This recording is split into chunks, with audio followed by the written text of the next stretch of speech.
अंग्रेजों के इस कानून को बदलने वाले, नए कानून बनाने वाले इन तीनों बिल लाने के लिए मैं गृह मंत्री अमित शाह जी को बहुत बहुत धन्यवाद करती हूं। इस एक्ट को बदलने के लिए मैं आपसे आग्रह करती हूं। अमित शाह जी के बारे में मैं कहना चाहूंगी, जो कहते हैं वो करते हैं, लेकिन जो नहीं कहते हैं जरूर करते हैं। अध्यक्ष जी, बहुत बहुत आभार। ये जो तीनों नए बिल गृह मंत्री जी द्वारा लाए गए हैं, भारतीय न्याय संहिता, भारतीय नागरिक सुरक्षा, भारतीय साक्ष्य बिल, इन तीनों पर मैं समर्थन करती हूं और इसी पर मैं बोल रही हूं। महोदय, सेंचुरीज ओल्ड जो कानून Indian penal code 1860, the code of criminal procedure 1973 and the Indian evidence act 1872 आज इस न्यू इंडिया में बिल्कुल इररेलेवेंट है। ब्रिटिश ईरा के लॉस अपने शासन को मजबूत करने के लिए और रक्षा करने के लिए बनाए गए थे। आज वो अंग्रेजों के इस कानून को बदलने वाले, नए कानून बनाने वाले इन तीनों बिल लाने के लिए मैं गृह मंत्री अमित शाह जी को बहुत बहुत धन्यवाद करती हूं। नया भारत अब विकसित भारत की दिशा में जा रही है, आगे बढ़ रही है। एक और जहां मोदी जी देश का नाम दुनिया में आगे लेकर जा रहे हैं, वहीं हमारे गृह मंत्री अमित शाह जी देश में न्याय, शांति और सुरक्षा सुनिश्चित करने के लिए अथक परिश्रम कर रहे हैं। नए कानून में पेनाल्टी का जो प्रोविजन किया गया है, अपराध और स्पेशली महिलाओं के विरुद्ध अपराध करने की सोचने पर भी अपराधियों के रूह कांपने लगेंगी।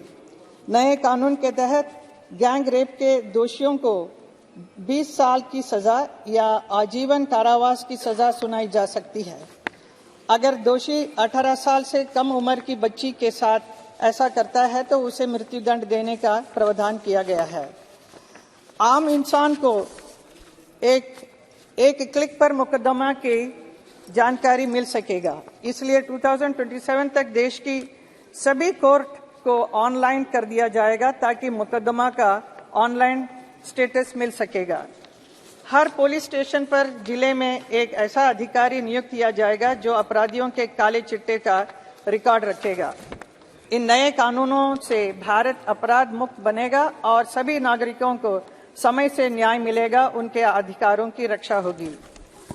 मैं हमारे गृह मंत्री अमित शाह जी से आग्रह करना चाहती हूँ, कुछ कहना चाहती हूँ। भारत की महान परंपरा में हर जीव को ईश्वर के साथ जोड़कर देखा जाता है। हमारे संविधान के आर्टिकल 51A में कहा गया है कि हर जीवित प्राणी के प्रति सहानुभूति रखना भारत के हर नागरिक का मूल कर्तव्य है। अभी पूनम महाजन जी भी इसी बात के बारे में कहा था। लेकिन जानवरों के साथ बहुत क्रूरता बढ़ती जा रही है। ऐसी घटनाएं अभी बहुत ही देखने को मिलता है। हाथी, गाय, बैल, बंदर, कुत्ता, खच्चर ऐसे एनिमल के साथ बहुत ही दुर्व्यवहार करते हैं, अत्याचार करते हैं।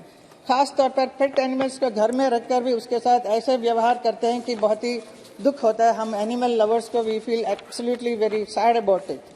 तो ये इसलिए हो रहा है कि इसके ऊपर कोई स्ट्रिक्ट कानून नहीं होने की वजह से, जो 63 इयर्स के पहले जो कानून बनाया था उसके हिसाब से 50 या 100 रुपीस पेनाल्टी लगता है जो ये क्रूएल्टी करते हैं एनिमल के ऊपर, इनके ऊपर। लेकिन इस एक्ट को बदलने के लिए मैं आपसे आग्रह करती हूँ। जानवर अपने अधिकार तो नहीं मांग सकते, हम ही लोग उनके लिए बात कर सकते हैं। मैं पार्लियामेंट में भी इस विषय को पहले भी उठाया था और पार्लियामेंट के बाहर भी मैं पेट ऑर्गेनाइजेशन के साथ जुड़ी हुई हूँ।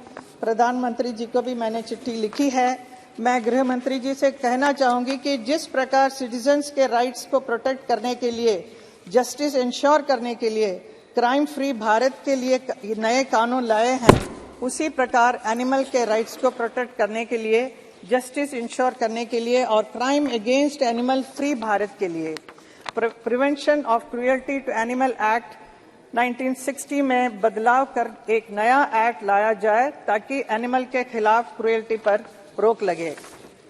अमित शाह जी के बारे में मैं कहना चाहूंगी, जो कहते हैं वो करते हैं, लेकिन जो नहीं कहते हैं जरूर करते हैं।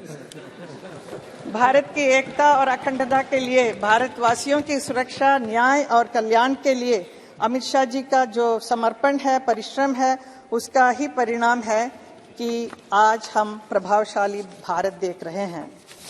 मोदी जी और अमित शाह जी के नेतृत्व में एकता मैं कहूंगी, लहराएगा तिरंगा अब सारे आसमान पर, भारत का ही नाम होगा सबकी जुबान पर, ले लेंगे उसकी जान या खेलेंगे अपनी जान पर, कोई जो उठाएगा आंख हिंदुस्तान पर।